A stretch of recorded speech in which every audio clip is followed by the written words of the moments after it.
everyone, and welcome to yet another Indie Game Preservation Project interview. I am Jonas Rosland with HitSave, and I'm here today with Carolyn Liu from Cludosian Games. Hello. Hi, Carolyn. So we met at Boston Fig Virtual Fest a couple of weeks ago, almost a month ago now, I think. And I saw your game Q Cubed, or Q3, as I see you call it in some documents as well. And I was kind of amazed with the way it looked and the way the puzzles worked. So I wanted to interview you, and I've tried out the demo as well. Not the demo. I paid for the game. It's only $2 on itch. I don't understand how you can sell it that cheap. But I tried out the game. I had a blast with it. I'm stuck at level 42 shift right now, trying to get past that. Yeah, so we want to talk about QQ, but I want to dive into who you are first. So, Carolyn, tell us a bit about yourself. Yeah, so I guess my full-time job is as a programmer. I think basically I went into college like not really knowing what I want to do. I think originally I was like, physics or like mechanical engineering, and then eventually kind of settled on computer science. Like just the classes I took were the most fun. And I think so even before that I was kind of interested in video games, but I was like, I don't really have the skill set for that, I guess. And I think like I was specifically interested in indie games, I guess, because I wasn't really like allowed to play video games much as a kid. And then I think in high school or something, some of my friends started introducing me to like indie games basically, and I was like, wow, this is great. And like, I was never that interested in shooters, so I always wanted to do that. And then so in college, I guess like I kind of slowly moved myself into like that space, I guess. Like I think something that really appealed to me also is like I do art, I guess. Not super great, but I always really liked it. And so I think games really has this great intersection of, the art side and the engineering side. So I ended up doing that. Um, Basically, I think the thing that really like settled me in games was I worked on this project with some friends called Recharge, which was a 2D platformer, and the idea was it's shoot to move, so you have like a gun that you use to shoot enemies, but it also has a lot of recoil, and you basically use that to jump and platform. Oh, cool. And yeah, so in I think it was 2018, we went to Boston Fig, and we won the student category, so that was super cool. And then we applied to the student category for the Game Awards, and we got nominated. So we got to like fly over to LA and like watch the Game Awards. Um, didn't win that, but it was super cool. So after that, I was like, okay, yeah, I got to do games for real. Like it was just very fun, I think, working on it, and like seeing that attention, I guess, like from other people was very rewarding. Um, and yeah, so I ended up working at Harmonix in Boston for a couple years. I worked on Fuser, which is this DJing game, and I was on R&D for maybe half a year. And then I am currently at Unknown Worlds working on a unannounced project. Awesome, awesome. And Unknown Worlds, what are they known for? I think their most well-known game series is Subnautica. Awesome. Although I personally have not worked on it. So you haven't worked on Subnautica at all yet? Nope. Okay, cool. Yeah, I've tried Subnautica. It is really hard. I am not good at survival games. But Yeah. yeah, it's gorgeous. I was playing it the other week. It's it's super fun, but I need something a little easier. I can't be looking out for myself and feed myself all the time. I do that in real life, and when I'm playing a game, I want something more relaxing. Yeah, I'm always like, oh, I really want to explore here, and then I just run out of oxygen and Yeah, die. exactly. Yeah, and so you worked at Harmonix, and now you're at Subnautica. But as a side project, you've been doing this Q Cubed. So tell us Yeah. a bit about the game. Yeah, so I started this kind of, I think, 2019-ish. Um, I'd worked on it actually in class a couple years before that, but didn't take it very far. And so the concept originally was the prompt in class was asymmetric co-op. So, co-op where the two different players are presented with different information and different controls. So taking that pretty Cool. literally, it was like, okay, what if the players just see from two different perspectives? They see the same scene, but they're controlling two different axes and seeing it from two different perspectives. So originally, Q Cube was a co-op game, but it turned out it's like what would usually happen is one player would just tell the other player what to do. So it kind of made more sense as a single player game.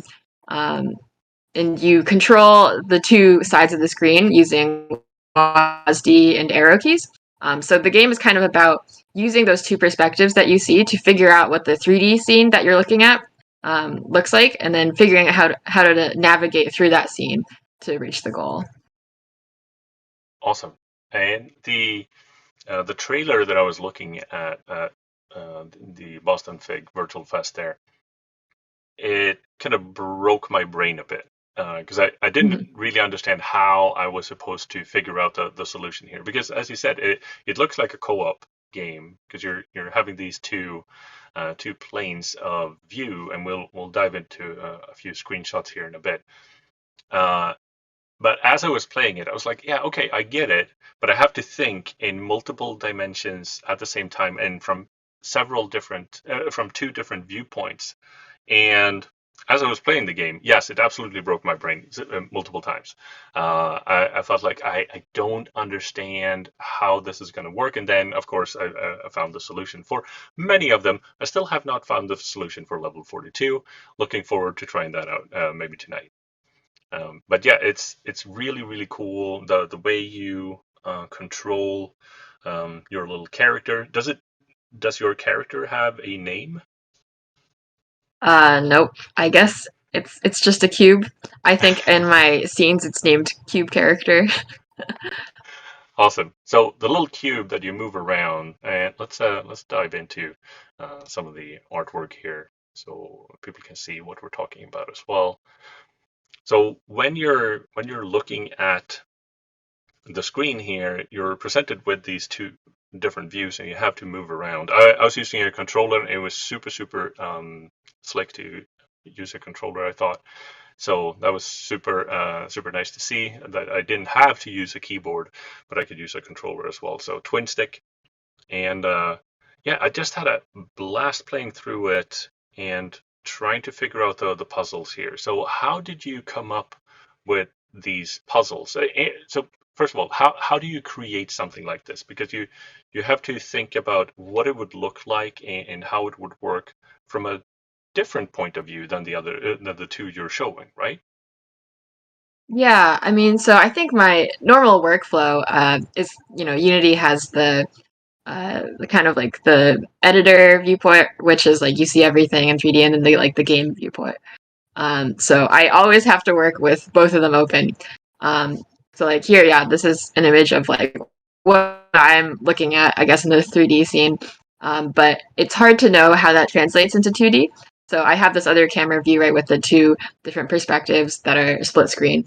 So a lot of it is just like, I know what it looks like in 3D, but I need to make sure it translates in 2D because it's very easy to make a 3D scene that isn't really like deducible from 2D. So some of the things you might have noticed is like I'll usually make sure things are at different heights, so you can always make that connection between the two objects there because they share that axis, right? So if something is this height and this side, and it's also that height and this side, that means it's like the same object. Um, yeah, so I think, making the first few levels, it's really about trying to reinforce that concept. About like, at first it starts with just, it's the same goal. Like you're trying to reach this one white ball, but it's, even though it looks, like it's on different places on both the screens, it actually is the same ball. And you need to get both of your characters lined up with it in order to actually hit it. And then moving on from that, it's like, okay, so now you have this cube, which is the same. but maybe it's longer in this dimension than the other one. And then you have like a staircase or something, and it's like, okay, like you need to jump on that step of the staircase at the same time in both dimensions, which, it sounds complicated, but it's really you just walk up to it in one dimension and make sure you're lined up in the other and then jump onto it. Um, so it's kind of just trying to slowly introduce those concepts and then later just kind of adding some of the typical platforming challenges, but it becomes much more complicated when you're playing it in this like two-dimensional, three-dimensional view. Yeah, the as you advance, especially the little spring mechanic that you have, the jump mechanic, that threw me for a loop for a few times as well. It's like, okay, should I jump here or should I wait or where am I going? I'm not really sure. I'm looking forward to lasers. That'll be fun. The Yeah, the puzzles are really well thought out. I thought in the start of the game really eases you into how you should think about the game. There's no there's very little explanation, and you kind of like putting the player immediately like here, just play this, and here's how you just control it. Um, it's kind of like the first Mega Man, where you're just thrown in, you have no idea what to do, and all of a sudden you have to learn and adjust and understand how the game works to be able to play it. So no tutorial really outside of the first couple of few levels to get you eased into it. But I really liked it. It's really really neat. So the cube character, um, what's the genesis of this? You said it was a project that you worked on for a bit in 2019.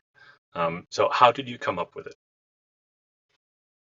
Yeah, I think I mentioned it briefly, but it was basically I had a class even like a couple of years before that. It might have been 2017, where the prompt was asymmetric gameplay. Right. So there's this kind of like asymmetric co-op experience, and I worked on it a little bit with a few other people, but we didn't like take the concept super far. And then kind of in 2019, after finishing up Recharge, I really wanted to come back to the idea basically and like flesh it out. So you're the sole developer behind this game? Yeah, yeah. So you've done everything from art to programming to music. Um, Yep.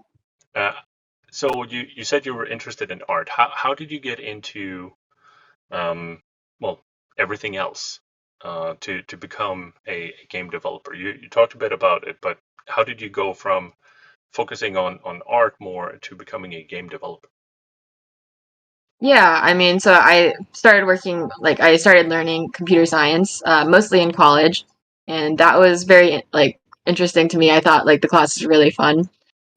So I was pretty interested in kind of, the part of computer science that has some relationship to art, so, like, graphics, just, like, generative art, being able to like have that like so I think that part of me is like I really enjoy kind of technical logical thinking, but Mm, I really enjoy more subjective aesthetic results, so that's kind of what I'm drawn to. And then music wise, I like kind of have been involved in music since I was a kid. Did piano, and then I was in chorus and like an a cappella group in college. So that was always something I wanted to kind of use a little bit of. I wouldn't say I'm a great composer, but it's fun to be able to make these kind of simple things for the game. And, I use GarageBand for not only the soundtrack, but all of the sound effects are just mm. kind of little instruments. Yeah, I'm super jealous of people like you who have multiple talents like that. It's just so cool to see. I can barely draw stick figures, and I can do a bit of programming, but nothing like this. So this is really cool to see. I mean, I'm sure you'd be able to do a cube dart. It's pretty much all very simple primitives. Maybe you can teach me because I have no idea where to start.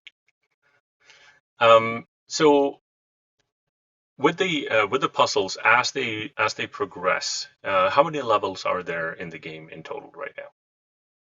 think there's 54 Hmm. right now. So So as you progress, how do you come up with new ideas for levels? yeah, so I think each kind of there's I separate it into different looking environments. So we've been seeing like this is kind of like a cherry blossom themed one. There's like the desert. There's like under the sea. But each of them kind of revolves around a different new mechanic. So this is the kind of starter area. It's just trying to learn it. The second one is about moving blocks. So it's kind of that's when you have to think about like it's moving in one dimension but not the other, and what that looks like. The third one's kind of about like doors and like getting going through walls. The fourth one, I think, is like this rocket like ramp kind of theme.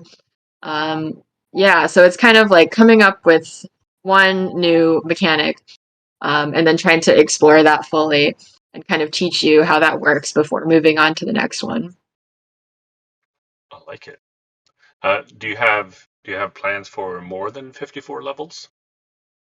Yeah, I guess I originally wanted to like do, I don't know, maybe it was too ambitious, like 100 levels, but I think basically when I started working on this one in 2019, right? But that was before I started working full time.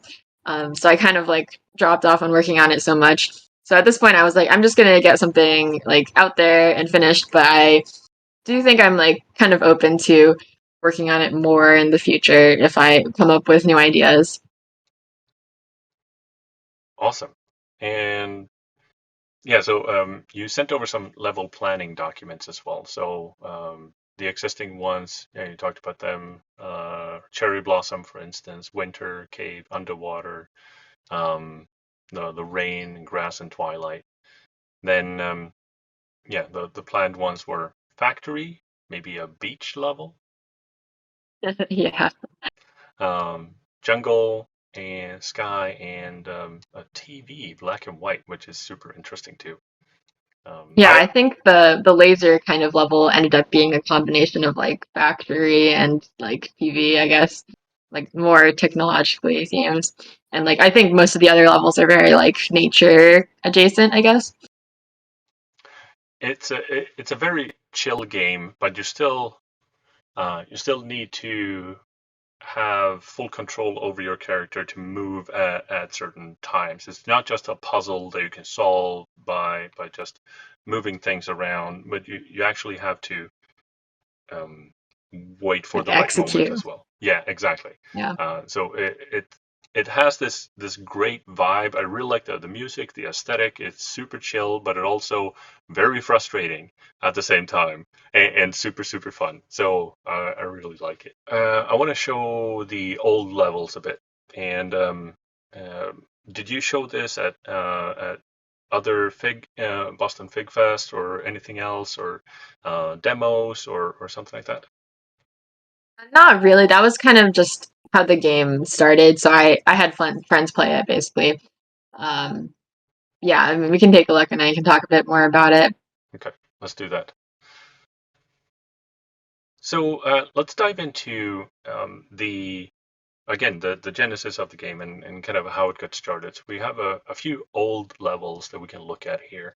So tell me a bit about how this all got started and how it went from this to what we're seeing today.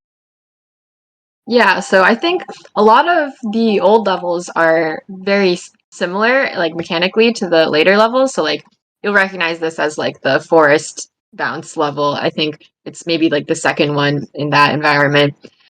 So a lot of the mechanics, or like a lot of the like general design of the level, is like pretty much the same.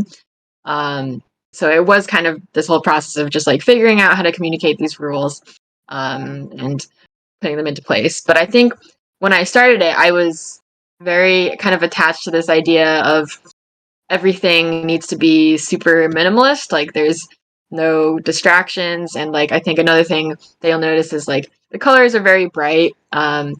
And I tried to kind of keep it so that all of the different types of blocks are a different color, and then they stay the same color in all the different environments. So even though the background changes, the block is in color because I was worried like people would maybe have a hard time distinguishing between the different types of blocks. So like the base block is always red no matter the environment. And then like this whole block is always pink, and then moving blocks are always blue. So it wasn't very aesthetically pleasing, but I was trying to kind of keep it very straightforward. Um, and then I think eventually, like one of my friends was like, "It like doesn't look great. Like, would it be okay if you like changed the color scheme a bit?" And I was like, "Oh, okay." Like I'm just like worried that other people wouldn't be able to, understand how they transferred over in different environments. But after trying it for a few different environments, I was like, oh no, this totally works. So I think that's like the biggest change that you can see between the old levels and the new one. Is like, there's a gradient background, and they all have like a very explicit connection to some type of nature scene. Um, and I think that makes for a much better experience, I guess. Even though you're frustrated, hopefully the environment is a little bit calming. No, the frustration comes from the puzzles that I don't understand how to solve. I'm not frustrated at the game. I'm just frustrated at myself not being able to solve the puzzle. So no, I was having a blast playing this the other night. It was really nice and yeah, just super chill as well. So you tell me a bit about how you you get started with well your game studio, Cludosian Games, and self-publishing as well. What are your thoughts about that, and how did you plan that? Yeah, I think I'm still very new to all of this. So this is like my first kind of independent project, and also the first time I've even tried to monetize anything of it. So currently it's only on itch, just because that's definitely, I think, the easiest platform for indie developers to get on. So that's my first time doing it. But I am looking to get it on Steam eventually, trying to like navigate that process. But I would say I'm still very new to all of this. So how does that work? How do you publish something on itch? I have no idea how that works. Yeah, it's pretty straightforward. So if you create a new project, they kind of just give you this page to fill out. So like, you add your logo, your titles, and then it's very nice. Like you can upload different files, and then you can also set a price for those files. So you can say that this is like the PC one, this is the Mac one, and then you can set a general price for any of the downloads. And then another convenient feature is they also let you have a demo on the same one, so you can like check off like this build is a demo build, so don't charge for this one. And you can upload screenshots and like a trailer. So I'd say it's very very user friendly, and they kind of just set up the whole page for you. That's awesome. So pretty easy to get started. That sounds great, and definitely what's needed for indies. So this is really cool. So you said you might be looking at Steam as well. Yeah, Are trying you to figure out that process. I haven't gone that far, but are you looking at any other platforms as well? Um, I haven't been actively considering it, but I think something early on that like people have said is like maybe this could be a mobile game. Hmm. I'd have to rethink the controls there, but depending on how much work I want to put into this, maybe I would give that a try. Yeah, I was thinking this definitely fits. So I was playing it with a regular controller, so a twin stick setup, and I was thinking this would also be a really good Switch game, I think. So have you had any thoughts about that? I haven't looked into that at all. I have no idea what that would entail, but you're creating it in Unity, so hopefully it would be fairly easy to port something over to it. Because I think the the whole game, the way it looks and the way it controls, I think it would, yeah, definitely fit really well into a handheld. And right now, of course, the Switch is the biggest seller for that. And if you were on Steam, then the Steam Deck, of course, would be a really nice handheld for it as well. So this is really cool. You're monetizing it right now. It's only $2. Again, I don't understand how you can only take $2 for this. I was super happy to throw that money up on itch there. So what were you what are you thinking when you look at monetizing your product like this? What goes through your head? Yeah, I mean, I think part of it was I was just asking my friends like, how much would you pay for this? Um, Especially like coming in like, imagine you don't know me, and you don't know that much about the game. So that's part of it. Also, kind of looking at the amount of playtime. So like, obviously, it depends on how fast you're getting through this, but I think on average, it's like between 1 and 2 hours or something. Um, Compared to there's much larger games. Um, so kind of thinking of that, and like also I just want it to be accessible enough of a price point. Like I think to me right now, it's not really my main income. So I think one of my big goals is just to have more people play my game. So keeping it more accessible, I guess, is like something that I'm trying to do. Yeah. Yeah, I love it. Yeah, as I said, $2, easy buy, absolutely. And yeah, it got me playing it. I really like it, so I'm happy to share it with others as well. And I hope they will be happy to pay for it as well. So what are you planning for the game? You said you had this big goal of maybe 100 levels. Where do you see the game in say 6 months? Yeah. I mean, I think it really depends on how I'm feeling. I think Um, in the past few months, I kind of fleshed out the laser levels. Like that was the biggest uh, new environment.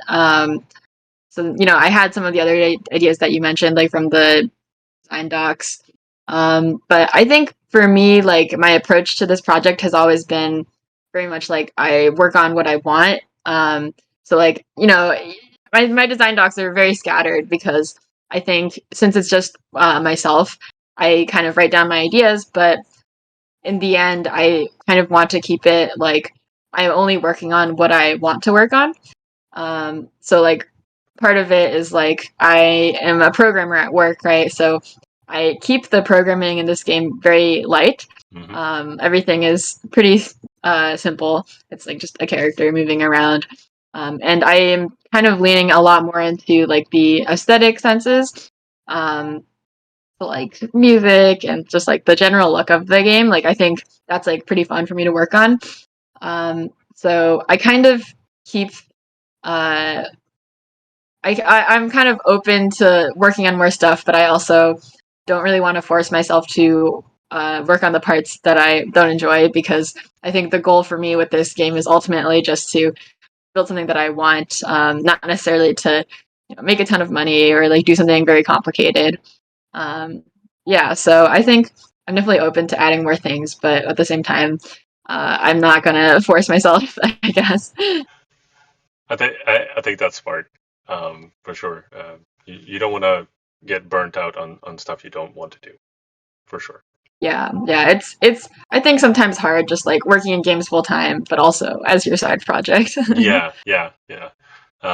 So speaking of the indie game and indie game community, what do you are you a part of any indie game communities around here in Boston or online or something else? I would say like the most interaction I get, I guess, is like Boston Fig. Hmm. Um, I have attended Boston Game Loop in the past, and like I think I obviously like know some people from working at Harmonix, but I am not really as involved as I'd want to be. And I think part of it was I started wanting to be more involved kind of right before the pandemic started. So I've kind of been waiting for the in-person events to start back up so I can, get more involved because I really like every time I talk to people, around here who are working on their own indie projects, uh, it's like super rewarding and super fun because I think everyone has all these different perspectives, and are working on really cool projects, and it's cool to be able to talk to them in person. So definitely something I want to do more of. Yeah, I'm also looking forward to in-person events a lot here. We started Hit Save right at the as the pandemic started as well, and it's definitely something that we want to do. We want to go out and meet people and go to conferences and cool events and indie game meetups and things like that. So yeah, we're definitely looking forward to that too. So speaking of indie gaming and indie games in general, what are you most excited about for the future of indie games? Yeah, I mean, definitely the appeal of indie games for me is, I think, one, that they're often more creative. I think, since it's a smaller team, it's easier to take risks, I guess. And then I think another thing that really appeals to me is just like, since usually there's fewer people working on it, I think each individual's contribution is much more easily felt by the player. Like you can kind of see their vision for the game. Whether they're the artist or the programmer, like writer. I think it comes across like a lot more personal when it's just one or two people working on some part of the game. Um, yeah, so I think like for me, like I don't play a ton of AAA games, so like I think it's been really cool to just see the indie space like evolve. I think nowadays there's indie games with a lot more polish, and like obviously there's kind of bigger publishers of indie games nowadays. So that's been kind of interesting, but like hopefully that means that like these small teams are able to get more funding and like bring together really good teams to and like have enough time to work on the product that they want. So I'm hoping that it will kind of continue in that direction where, we're just seeing more and more people kind of get that the financial support they need to work on bigger projects and like risky new things that we wouldn't really see as much in these like huge budget AAA games. All right, this has been awesome, Carolyn. Thank you so much for being a part of the interview here. Where can people find out more about the game, about you, and what you're up to? Yeah, so I'm Cludosian on most platforms. So you can find me on Twitter at Cludosian, and I also have at Cludosian_games. That is more focused on my games, so mostly Q-Cubed. And then Q-Cubed is currently on itch.io. Available. There's a demo with 20 something levels, and then the full game, or the 54 levels that are out now, is available for $2. And hopefully in maybe a few months it will be on Steam. Yeah, and I hope to be posting a little bit more on my Twitter so you can follow my progress there. Awesome, awesome. Yeah, definitely go check out QCube. I've been having a blast playing through it. It's absolutely worth $2, so please go buy it and support Carolyn here and give her a feedback. This has been wonderful. Thank you so much, Carolyn. I'm Jonas Roslin here with Hit Save. This has been an interview for the Indie Game Preservation Project. Have an awesome rest of the week, everyone. Thanks for listening.